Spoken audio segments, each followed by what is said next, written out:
Hey everyone, welcome back to another Tic-Tac-Taiko. And yes, I'm still in a cast.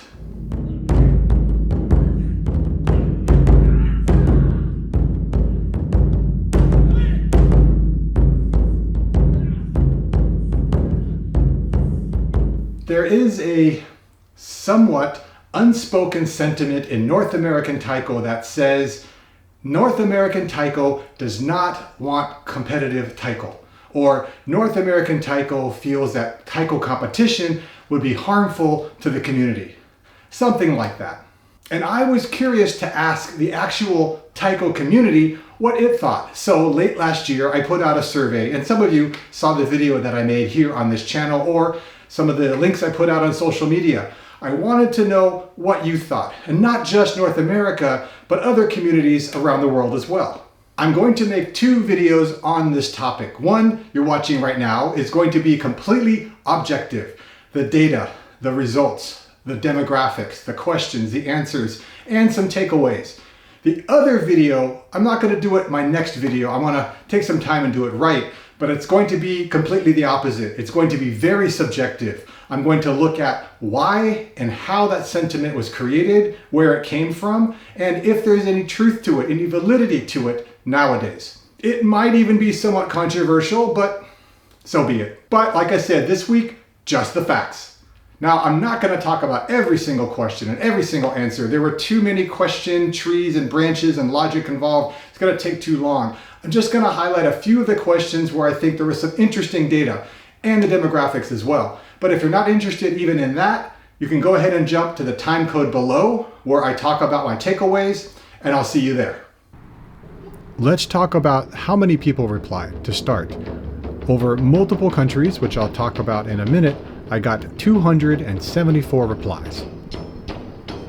The three main regions were South America at 58%, North America at 27%, and Europe at 11%. There were a few respondents from other countries, but the majority were from those first three.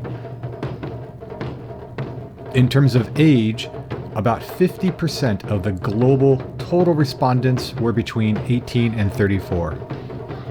When I expand this chart to show both global in orange and North America in green, the age ranges start to look a little different. You can see that North American ages spread out a bit more from 25 to 64.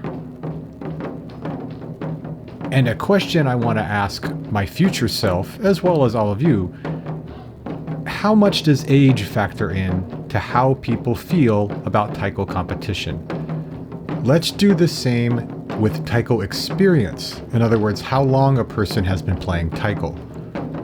Looking at the global results, about 66% who replied have been playing between 4 to 15 years. Remember, this is about the people responding to the survey, not the global Taiko population.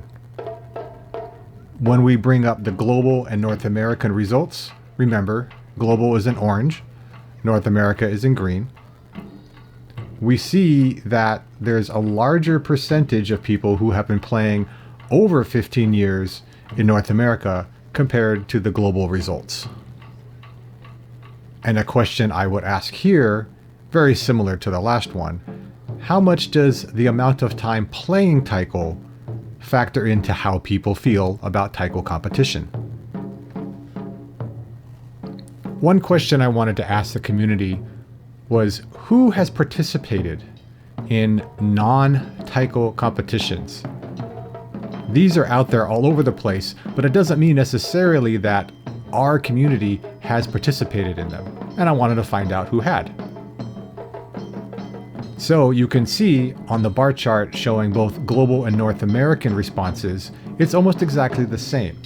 About 57% of people in the Taiko community who responded have participated in some sort of non-Taiko competition, and about 43% have not.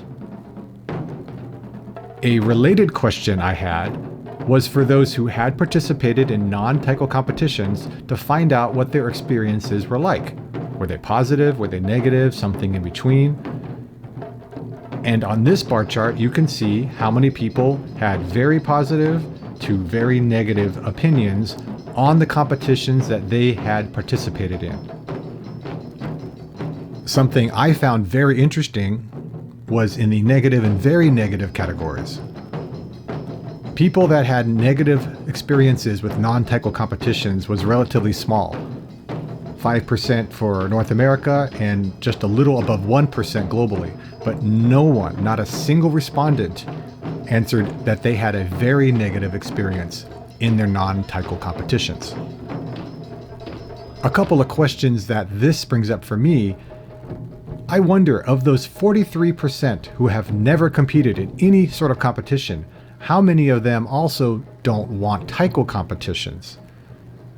In other words, if a person doesn't like a thing, doesn't want to do a thing, is it ethical for them to actively take steps to deny others that thing? In this case, Taiko competitions. Another question I wanted to ask was, who have watched or helped out a Taiko competition, volunteering, promoting, whatever, as well as who has competed in a Taiko competition? So I'm putting up both of these charts side by side just because it's not worth doing them one at a time. On the left side, you see the results for those who have watched or participated in a Taiko competition. On the right, those who have competed in a Taiko competition. Globally, many more people have seen or helped out a Taiko competition than in North America by far. And this also holds true with those who have competed. We're looking at 96% of North American players who have never competed versus about 4% who have. Something I noticed is that only 25% of the North American respondents have seen and or been a part of a Taiko competition, with only 5% competing. However, this survey was taken before the 2023 Taiko Taikai, which took place last month in Southern California.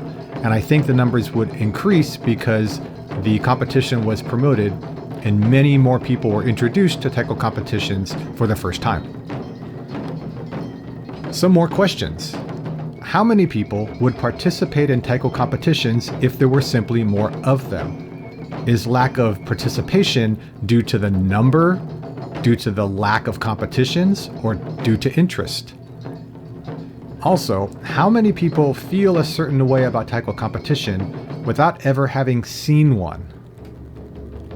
I wanted to ask those who had competed in Taiko competitions what motivates them, and I listed 8 possible reasons. Now, of course, there could be more than 8, but I limited it to 8 just to make it a little less to have to fill out. Here are the 8 possible motivations in no particular order. Forming bonds with others, a tangible goal to work towards, helps bring people's skills up, helps bring prestige to me and or my group, positively impacts the Taiko community I play in, it's fun, winning is rewarding, and to experience something new. On the pie charts that you see, dark green represents those who strongly agree with the motivation, light green is agree, yellow is neither agree or disagree, orange is disagree, and red is strongly disagree. So in general, green is favorable and reddish orange, not so much. I am not going to talk about each one of these pie charts, just the top 3. When I combine the dark and light green to show positive reactions to any given motivation, 3 of these pie charts really stand out. 94% of people who have competed feel that a Taiko competition helps bring people's skills up. 89% feel it positively impacts the Taiko community that they play in. And 86% feel that it helps forming bonds with others. The question that I came up with is, looking at these top 3, positive impacts, forming bonds, doesn't this go against the idea of competition harming the Taiko community? But I also wanted to ask those same people who have competed before what possible negative motivations there might be. And I know negative motivations isn't a great term, but that's what I'm going with for now. And these negative motivations are, again, in no particular order: want to focus more on other Taiko-related things, negatively impacts the Taiko community I play in, too stressful for me or my group, judges are biased or not qualified, losing is hard on my morale, the thrill of competing fades, the same people or groups keep winning, and not enough variety in the types of competition. On the legend, the colors are exactly the same. Red is strongly disagreeing, dark green is strongly agreeing. However, you can think of it as the more red and orange that you see, the more people disagree that this is a negative motivation. Again, if I combine both light and dark green to get the people that agreed with these negative motivations the most, the top three are 44% saying it's too stressful for me or my group, 39% saying there's not enough variety in the types of competition, and 34% say the same people or groups keep winning. And my question here is, while those seem very valid critiques, where is this negative impact on the Taiko community? Where are these negative feelings and emotions that people mention come up when competition happens? And actually, this is somewhat addressed in the questionnaire, because at the bottom, 9% of people say the competition that they participated in negatively impacts the Taiko community I play in. This has very few numbers of people saying that they agree with this sentiment. And the final category for this video is asking people who have not competed why they might want to or might not want to. I decided to change the format from pie charts back to bar charts because I think this one works a little bit better. The 8 possible motivators are the same that I asked for those who actually did compete, so I'm not going to go over them again. Again, if I combine both the greens for those who felt favorably about a motivator, 95% of people thought that Taiko competitions would be a tangible goal to work towards and a reason that they might want to compete. 88% thought that it would be good to experience something new, and 86% thought it would be fun. What's very telling, not a single person chose strongly disagree as a motivator for wanting to compete. And again, to be fair, I wanted to list possible negative motivating reasons. I only came up with 6, and they are: I don't feel my group's skills are up to competitive levels. I don't feel my personal skills are up to competitive levels. It would upset the dynamics of my group. Too stressful for me and or my group. I have no interest in Taiko competitions, and it would negatively impact the Taiko community I play in. And remember, red and orange are the people that disagreed about a negative motivator. In other words, this was not a reason why they would not want to compete. Combining the dark and light green, those who agreed, the top 3 reasons that people would not want to compete are 56% saying it's too stressful, 55%, almost the same amount, saying they have no interest in Taiko competitions, and 52% saying they don't feel their personal skills are up to competitive levels. Before we leave the data behind, I want to talk about some of the free form responses. We just covered the numerical data, the quantitative set, but there's a qualitative side as well. There weren't a lot of free form responses, but a few people had opinions that they wrote out about why Taiko competition is bad. And to be fair, I want to read those out. I like Taiko that is supportive and inclusive. Competitions are not something I would be interested in as a result. I think that Taiko competitions are against the spirit of Taiko. Competing against others rather than playing with them could be very destructive. I consider competition an important way to push sportive activities, but a toxic way to showcase artistic expression. Art, especially folk art by volunteers, is about cooperation, not competition. I feel like you're coming into my community theater and asking if we want to hold our own Oscars.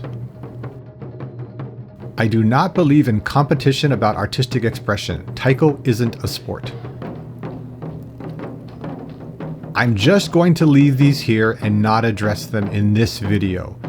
I will be making a future video that talks more about what I think rather than the data, and I will definitely address all of these and more. All right, so where does that leave us? What can we take away? Well, for me, there are 4 things that I think stood out that are worth addressing. Number 1, there are clearly people who do not like and do not want competition in their Taiko community. And everyone who has an opinion, you are 100% entitled to have it.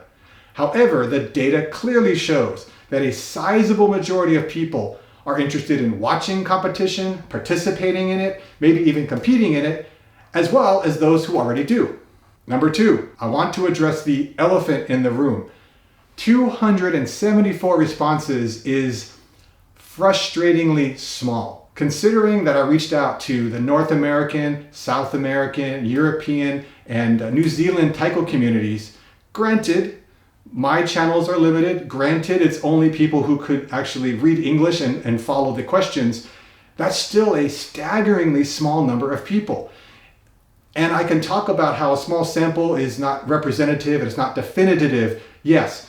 But more importantly, there are very, very few opportunities for Taiko communities, doesn't matter which one, all of them, any of them, very few opportunities for the Taiko communities to say what they want, to say, I want more of this, I want less of that, because they're not generally asked. This was one of those very few times when people, me and others, wanted to find out what the community wants and doesn't want. If you're not speaking up for what you want more of or less of, guess what? Others will. Others with louder voices, and they may not represent you. They may not represent the community, but those louder voices are the ones that are going to be heard. In other words, if you don't vote, you can't complain, right? But it's a little different than that. There are a few people in Taiko communities, like myself, who are willing to put in extra time and effort to make things happen for the community, whether it's competition, conferences, seminars, workshops, events that travel, whatever it is. The things that, I think every Taiko player is somewhat interested in to some degree. But we only do that when we know the community is interested. And if we're asking the community, hey, what do you want? And we hear back, then eventually people like me are not going to want to do it because we don't think it's worthwhile. And the Taiko community cannot thrive when people aren't interested in doing things for it. In fact, that's the way a community dies. Number 3, even with that small amount of data, it's the only data we have. So if anyone ever says the Taiko community feels this way about competition, or there's harm when competition happens, ask them to prove it, because the data does not support that at all. There have been 2 Taiko competitions, one in 2004, one in 2023. There have been 2 surveys on Taiko competition, one in 2014, one in 2022. And by the way, I was the one who did both because I've been interested in what the community has to say. And it's worth noting that both surveys got very few responses, but I've already bitched about that. The point is, here is the data. It's all we have. I doubt it's been asked of the European community, the South American community, any other community. So if someone says the Taiko community doesn't want competition based on the actual data that's available, at best, they're misguided and they're going by opinion. At worst, they're lying because they have an agenda. And number 4, no one, not me, not you and not anyone we know, can speak for the Taiko community, whether it's your Taiko community, another Taiko community, all Taiko communities. No one can. It is extremely important to understand where your group comes from, where the art that you perform comes from, and to dig down and to know the lineage. And some people get really, really into that stuff, but you at least need to make the attempt. That's respectful of the art. North American Taiko has only been around for over 50 years, which is an incredibly short amount of time in some respects and a huge amount of time in other respects. The people that started it in the early 70s, they could not have predicted where it would be today. Some of them are probably delighted where it is, and some of them probably aren't. That's how we are as human beings. The technological changes, the cultural shifts and norms, too much to predict. And because it's such a large community, it's impossible for anyone to say, this is how we feel. This is what we want. This is what we don't want. None of us can do it. And when we do it without data to back it up, it's dangerous ground. It really is. If you have any questions about the survey or anything I just talked about, the questions, the answers, the methodology, the data I collected, my findings, if there were questions that you wish I had asked, if there were things about the collection or my findings that you didn't like, let me know. You can leave comments below or reach out to me on Facebook, or if you don't like a public forum, you can email me directly at tictactaiko@gmail.com. So, until next time, keep on practicing and be well.